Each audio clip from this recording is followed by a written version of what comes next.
What is up? Welcome to another software engineering concept in Python. So today we are going to look at what profiling is in Python.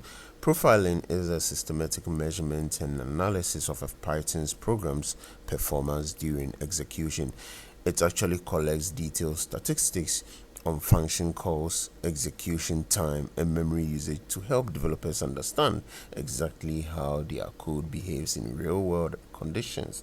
So unlike simple timing methods, profiling tracks the complete execution path, revealing which functions are called most frequently, how long each takes to execute, and how they interact. And this granular data exposes bottlenecks that might otherwise remain hidden in complex applications. And performance profiling is actually essential for production grade Python applications, especially when scaling to handle larger data sets or also increased user loads.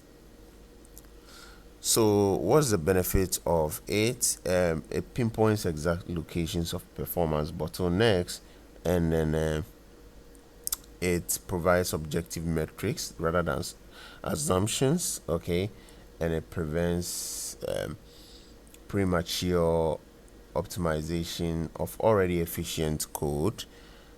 It helps allocate development resources effectively and validates efforts with before after comparisons.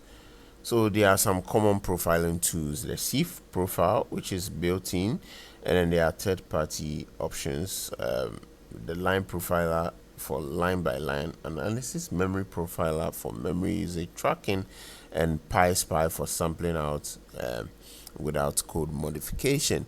So do well to try some of these tools. Let's know how it went for you in the description, in the comment section. Thank you for watching this video.